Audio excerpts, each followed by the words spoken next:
coisas mais desagradáveis é quando a própria filosofia se transforma em uma banalidade. A história da filosofia se transforma numa banalidade. Mas ao mesmo tempo, já que ela se transformou numa banalidade, e já que a minha concepção é a desbanalização do banal, então, tanto melhor, porque nós podemos fazer da própria filosofia o banal que nós vamos desbanalizar. E, neste caso, um ponto interessante para se pegar é a maneira como os professores de filosofia e até mesmo grandes filósofos transmitem algumas partes da história da filosofia, como por exemplo a alegoria da caverna do Platão. O que vocês vão notar neste vídeo com grandes filósofos, principalmente aí nesse vídeo onde está uma excelente filósofa, uma scholar de mão cheia, que é a Julia Annas. Mas a montagem do vídeo não tem nada de errado, e a participação dela menos ainda. Vocês vão assistir o vídeo e depois eu vou entrar com o meu comentário. Mas reparem como tudo que está posto ali, ao invés de fazer com que você tome uma atitude platônica, pode fazer o contrário, mas levar você a banalizar aquele conteúdo, de modo que você possa reproduzir aquilo incessantemente, contando aquilo aos seus alunos, se você for professor, do mesmo jeito que eles contaram para você.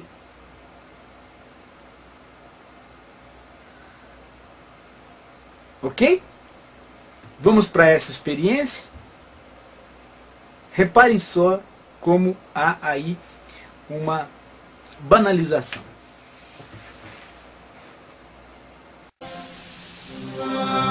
O que é filosofia? Distribuição de Dac. A parábola de Platão sobre a caverna, escrita no século IV a.C., é até hoje um retrato forte de como a filosofia funciona.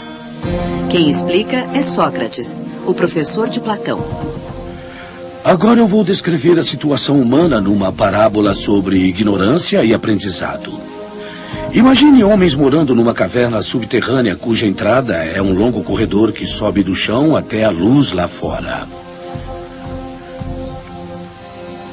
Suas cabeças estão presas por correntes, de modo que precisam ficar de frente para a parede do fundo da caverna e não podem virar a cabeça para olhar pela entrada que fica atrás deles.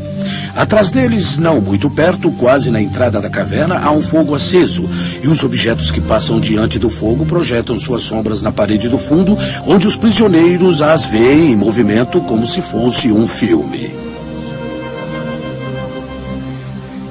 E a pessoa com quem Sócrates está conversando, Glauco, diz: são prisioneiros muito estranhos, Sócrates. E Sócrates dá uma resposta eletrizante. Ele diz: bem, eles são como nós. E você fica ofendido. Você diz: eu não sou assim. Em que minha condição se parece com a deles? Bem, Platão não disse que estamos condenados a ser como prisioneiros numa caverna. Ele diz que no estado em que nos encontramos, podemos começar como prisioneiros na caverna, mas podemos fazer melhor. Agora imagine que os prisioneiros podem conversar e que suas vozes ecoam na parede de modo que parecem vir das suas próprias sombras. Eles não iriam conversar com essas sombras e falar delas como se fossem reais? Para os prisioneiros, a realidade não seria nada mais que sombras. Agora, o óbvio a se pensar, se estiver explicando isso a uma plateia moderna, é a televisão. Não há nada de errado em assistir à TV, mas será errado se você achar que a TV lhe mostra as coisas como realmente são, e é disso que trata a caverna.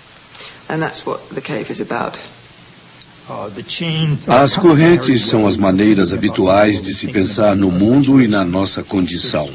É aquilo que aceitamos de nossos pais, da cultura que nos cerca, da televisão, do cinema e das histórias que lemos. Todas essas suposições que temos sobre como o mundo é. Então imagine que um...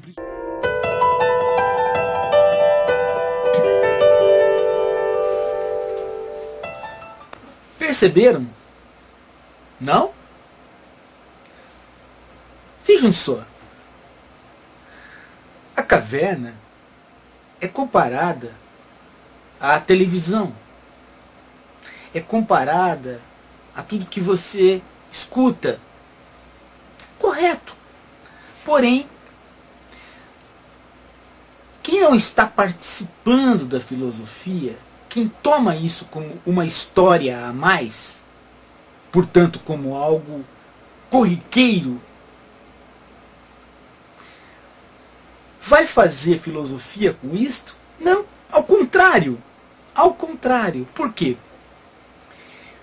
Porque esta maneira de contar a história da filosofia não é filosófica.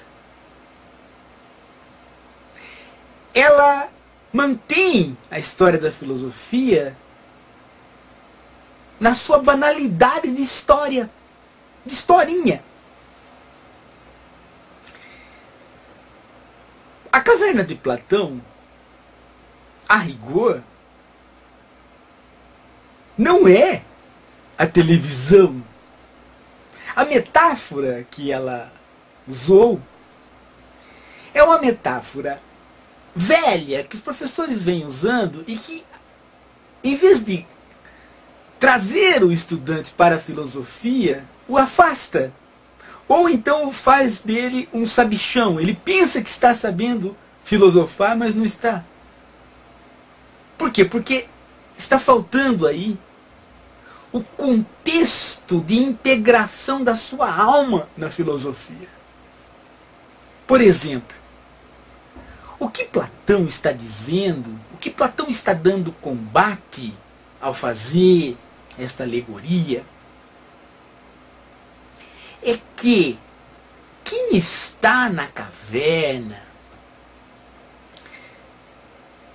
são as pessoas que estão no mundo, na vida. Mas veja, qual é o modelo que Platão está querendo dar combate? Não é propriamente o nosso. Porque senão você começa a achar que os meios de comunicação, hoje, televisão, rádio, internet, estão manipulando você. E não é esta a ideia. O que Platão está dizendo é que ele não quer um tipo de educação muito popular, tradicional na Grécia, que tomava a verdade através da palavra mito. Por quê? Porque mito não tinha o significado que tem hoje. Mito também era discurso verdadeiro. Mito era falar a verdade. Só que tipo de verdade? A verdade contada por outro. Você acredita que alguém deve falar a verdade.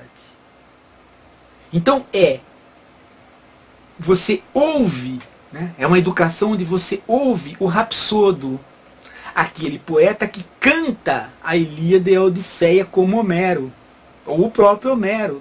E com isso você vai tomando contato com a história, com os conhecimentos que você tem que saber para ser cidadão, para ser grego. Você incorpora tudo aquilo lá para se sentir grego, ser participativo do mundo grego. Platão não quer que as pessoas sejam gregas. Platão quer que as pessoas pensem para além daquilo que elas ouviram, que as pessoas descubram a verdade a partir de um procedimento racional que não é o procedimento racional de escutar. Então, nesta hora, Platão está dizendo, neste contexto, Platão está dizendo que aqueles que estão na caverna estão envolvidos com aquilo que a gente fica sabendo pelos sentidos, ou seja, olhos, nariz, ouvidos. E esta educação dos sentidos, principalmente a educação do escutar e do ver o Rapsodo contando, nos dá uma verdade que é o mito. Mas essa verdade vem pelos sentidos, vem pelo ouvido. E ela não tem mais que vir pelo ouvido, ela tem que vir pela análise da sua própria atividade racional. Então Platão está pondo a razão contra os sentidos, por exemplo, contra a audição. E neste contexto, Platão está pondo o seu tipo de educação filosófica contra o tipo tradicional de educação homérica, dos rapsodos. Neste contexto, é que a palavra mito vai sendo tomada por Platão como um discurso que é verdadeiro, mas que você tem que ter fé em quem conta. Então, portanto, não é verdadeiro. E a narrativa verdadeira passa a ser aquela que você conta para você mesmo, porque você chegou nela através da sua atividade racional, a sua atividade de se desprender dos sentidos e pensar o mundo pelo seu intelecto. Daí o cultivo das matemáticas, o cultivo da geometria por parte de Platão.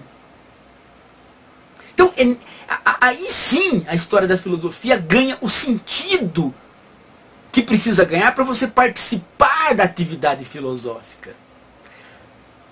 Agora, quando você escuta isso, sem esta integração que eu estou fazendo agora, isso daí que foi feito acaba se transformando naquilo que o Platão não queria que acontecesse, que é o quê? Você escutar a historinha.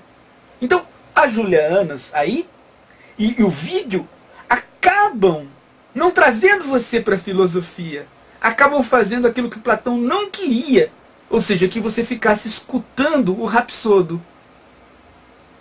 Conseguiu pegar aonde é que é o problema? Então essa atividade que eu fiz agora com você é que é a desbanalização do banal voltada para a própria filosofia, no caso voltada para a história da filosofia, no caso voltada para esse episódio de quando os professores trabalham com a alegoria da caverna.